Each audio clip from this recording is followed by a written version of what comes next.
سلامونه او نیکې هیلې. هیلهمند یم چې جوړ او روغ اوسئ.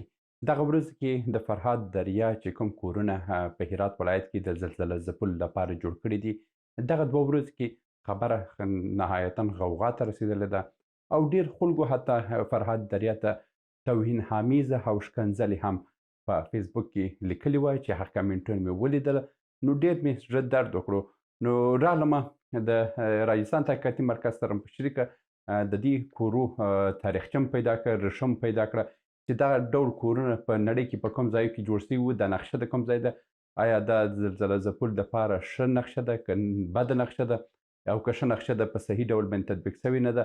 دغه ټوله نن په دغه ویډیو کې تاسو ته وړاندې کومه چې ستونزه څه ده، ملامت څوک دی، سلامت څوک دی. ځو درس ته ځو انشاءالله چې په دې ویډیو کې دغه ټول موضوعات تاسو ته روښانه کومه تر څو موږ په راتلونکي کې په هر شي باندې خپل نیوکې ونه لرو. د مثال په ډول باندې که موږ په افغانانو کې دا بیخي یو اصطلاح ګرځېدله، که یو څوک یو کار کوي که بل کس په هغه کار باندې نه پوهېږي مستقیمه ښکنځل ورته کوي، ښه نه ده دا کار. دا رسم باید موږ تغییر ورکړو. نن ځو په دې ګمبتي کورو باندې خبرې کوو. دغه ډول کورونه چې دي، دې ته ګمبتي ډول کورونه وایي. د دغو کورو تاریخ چې دی دا مخکې تر میلاد یعنې د څه کم 2-3 زره کاله تاریخ لري. دا د اوس نه دي او دا د میلاد نه مخکې خلکو دا شکل جوړوله او دا شکل چې دی موږ تاسو په تاریخي اثارو کې لکه مزار شریف، هرات کې او همداسې ډېر نور سیمو کې په زیارتونو کې چې کوم کورونه جوړېدل، هغه ټوله په همدې شکل باندې جوړېدل چې دغه ډول کورونه چې د زلزلې دپاره ډېر مقاومه دي. همداسې دا که وګورو دا په ډېر پخواني ډول باندې هم دغه عکسونه دا کورونه وه او داسې دا مخکې تر میلاده په روم کې جوړ شوي کورونه دي او همداسې او دا هم د ډېر پخواني عکسونه دي چې خلکو چوپانانو خلزنو ته دا ډول کوډلې جوړولې او دا ډول کوډلې چې دي زیاتره د باد او زلزلو او طبي ناورینونو په مقابل کې ډېر مقاومت لري. اصل کیسه د کوم ځای سوه چې یو په دوه انسانانو په جاپان کې دا ډول کورو ته مخه کړه او دا ډول کورونو ته په انګلیسي کې ډومي هاوسز وایي. نو دغه کورونه دوی جاپانیانو څنګه یو په دوه په دې باندې تصمیم ونیولو چې کله هم دوی زلزلې څخه ډېر په تنګ راغله، په کلي کې یو کس راغی، د سیمې انجینرانو ته یې وویلو، د سیمې د حکومت یو برخې ته یې وویلو چې دغه څو واره چې زلزلې سوي دي دلته یو زنبوره ده، دغه ځان ته یې کور جوړ کړی دی، دغه کور ته ما پام کړی دی، په بار په زلزلېو کې دغه کور چپه سوی نه دی، نور هر ایوان کورونه چې ځان ته ځالې جوړ کړي هغه چپه سوي دي، مګر د دغې زنبورې کوم غاره چې جوړه کړې ده دغه غاره نه چپه کېږي په زلزلېو کې، په طبیعي پیښو کې، یعنې ډېر مقاومت لري. بیا هغه و چې هغه کس دغه طرحه یې یوړه د انجینرانو سره شریک کړه. انجینرانو چې په دې باندې تحقیق وکړو او دوی وویلو چې بالکل دغه طرحه مخکې تر میلاد هم په ډېرو ځایو کې کار سوې ده، موږ هم کولی سو د دغه طرحې څخه استفاده وکړو. اصلي طرحه چې اصلي دقیقه تاریخ معلوم نه دی، مګر جاپانیانو وروسته د دې چې د ډېرو زلزلو څخه تجربه ترلاسه کړه، وروسته د دې غلبوزې څخه یې دا څه اخیستې ده، نقشه برداري یې کړې ده. په همدې ډول باندې که تاسو پام کړی اوسئ زموږ په دا اوس کې په نړۍ کې زیاتره تیارې چې دي، جیټ تیارې چې دي، مسافربري تیارې چې دي، دا ټوله د مرغانو څخه داسې اخیستل سوي دي، نقشې د مرغانو څخه اخیستل سوي دي او په همدې ډول سټلایټونه چې موږ جوړ کړي دا د مرغانو څخه اصلي نقشه د مرغانو څخه نقشه اخیستل سوې ده. ډېر هغه څه کارونه چې موږ اوس انسانان استفاده کوو موږ د حیواناتو څخه اخیستې دي. یوه طرحه یې همدغه د زنبورو غاله ده چې موږ خپل ځان دپاره د زلزلو د په مقابل کې د دې څخه کار اخیستی دی. اوس دی اصلي مکمل کور دی. اوس د جاپانیانو په لومړي ځل د دې کورونو جوړول په خښتې ډول باندې جوړ کړو چې هغه خښتې بیا هم کله چې زلزله ډېره قوي سوې وای هغه خښتې هم خطرات یې زېږوله او انسانان یې وژله.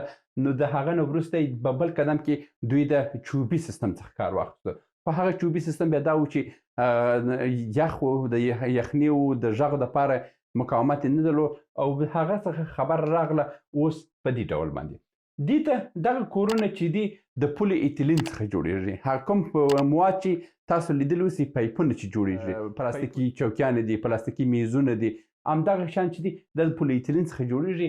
دا کورونه هم چې دي د پولي ایتیلین څخه جوړېږي او دا د زلزلې د هر ډول زلزلې سره دا مقاومت لري، نه چپه کېږي او که چپه هم سي انسانان ته مرګ ژوبله نه هړوي. خو خبره دا ده چې حتی تر 10 درجې پورې چې زلزله وسي دا کورونه مقاومت لري. او دا کورونه په څو قسمه جوړ شوي دي چې یو سالوني ډول باندې دی او یو هغه ګنبدي ډول باندې دی. همداسې راسې دا څو نقشې دي چې دوی جوړې کړي دي. اوس دا د ستونزه دا وه چې دغه کورونه په لوړو ټوټو باندې تجارتي بڼه یې نه سوایدل چې غوره کړي، د یو ځای څخه بل ځای څخه انتقال یې مشکل و. اوس دا په ډېرو ټوټو باندې ویشل شوي دي او کولی سي د یو هیواد څخه په بل هیواد او چین چې دی اوس دا تولیدوي او زیاتره هیوادونه د دې څخه استفاده کوي چې استرالیا کې هم شته، فلیپین، اندونیزیا، جاپان، کوریا او دغه هیوادونه چې زلزله ځپلي دي دا اوس د دې کورو څخه ډېره ګټه اخلي. او د اصلي نقشه چې په دې کورو کې ده دا په دې یو کوډله کې د حمام سته، اشپزخانه سته، د خوب کورونه سته، همدا ډول د خوړو ځای سته او د مجلس ځای سته، د تلویزیون لیدلو ځای سته. دغه کورونه په ډېر استاندارد ډول باندې جوړېږي. خو له بده مرغه چې کوم شی چې په افغانستان کې جوړ شوی دی موږ هغومره تجربه نه درلوده، که څه هم زیاتره بهرنیانو هر کار چې کړی دی په زل باندې څو ځلو باندې اشتباهات یې کړي تر څو دې ځای ته رسېدلي، یو په دوه خو دې ځای ته رسېدلي نه دي.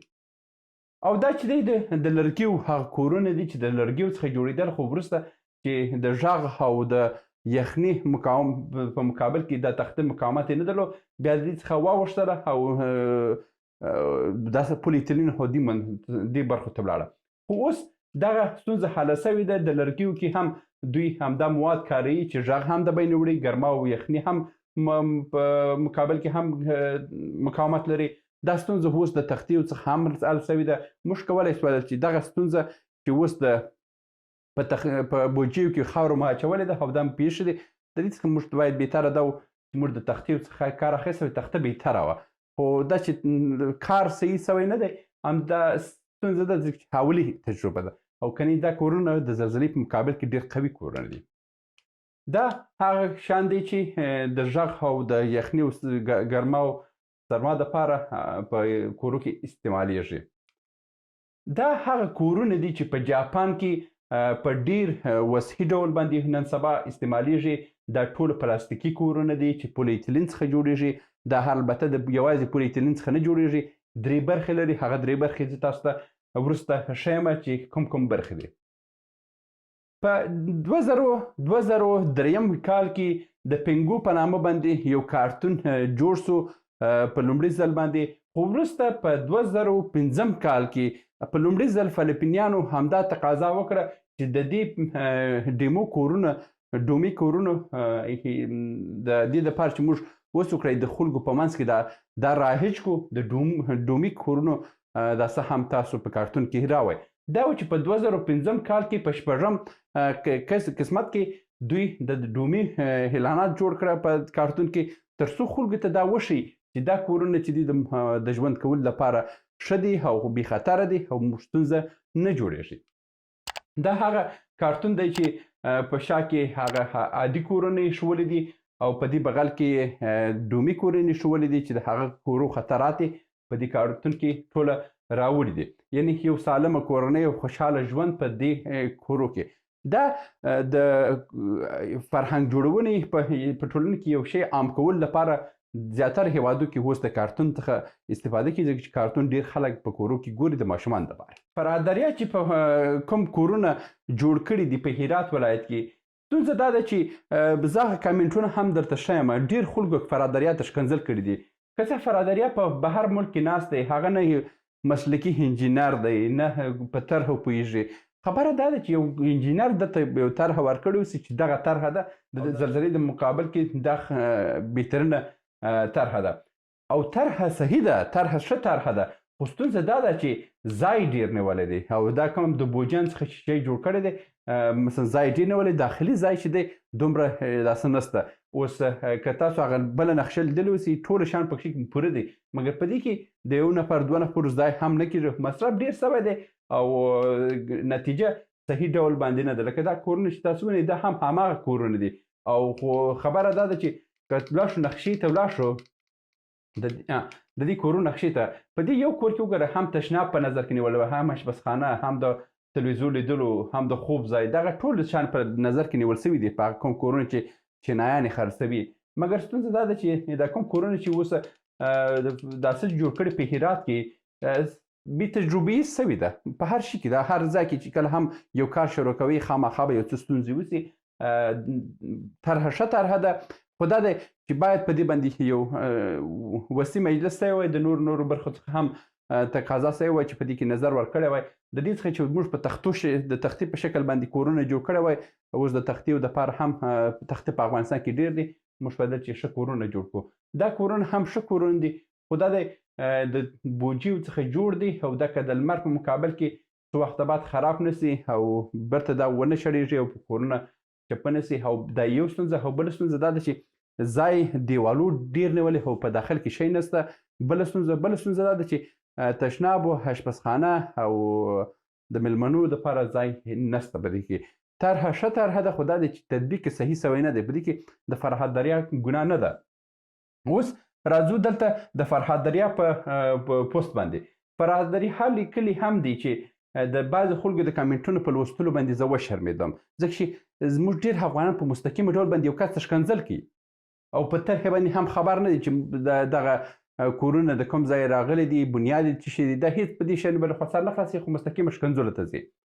دغه کورونه د درې شیانو څخه جوړېږي.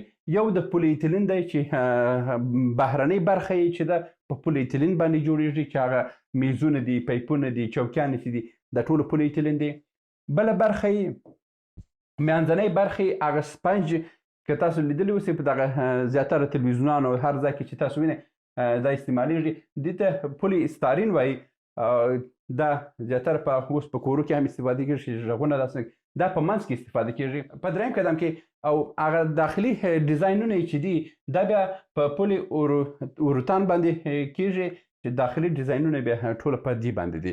یعنې په عموم کې که داسې ووایو پلاستیک څخه جوړ دی، خو درې برخې لري او یو ډېر ښه سیستم جوړ شوی دی. او اوس دا چې دی په دننه چې کوم دا ډیزاین چې کېږي د پولي اوروتان چې دی دا نرم دی، دا که یو څوک وموښلي هم ورباندې نه خوږېږي. او دا بل چې دی دا سپنجونه دا غږ بندوي، هوا بندوي، مثلا یخني اوس ګرمي کې به دا ډېر مقاوم هم اوسي او هغه بل هم چې دی مقاومت ډېر لري. یعنې په عموم کې یو ښه ډیزاین دوی جوړ کړی د زلزلې دپاره. خو کاشکې موږ هم د دې څخه استفاده کړې وای. د فرهاد دریا چې کومه طرحه ورکړې طرحه ښه طرحه ده، خو تطبیق یې صحیح سوی نه دی. د اوس دپاره او دغه چې یو آیډیا یو نظریه موږ تاسو افغانانو ته ورسېده، دغه هم لویه خبره ده. دغه ویډیو مې عاجله نن جوړ کړه د دې دپاره چې دا موضوع غټ نه سي، جنجال ته ونه شلي، دا موضوع ته نورو دوستان هم ورسوئ چې تر څو دغه زموږ داسې د هېوادوالو سرونه خلاص شي. په وټساپو کې هم دغه خلکو سره یې شیر کړئ. تر بیا هم پاله.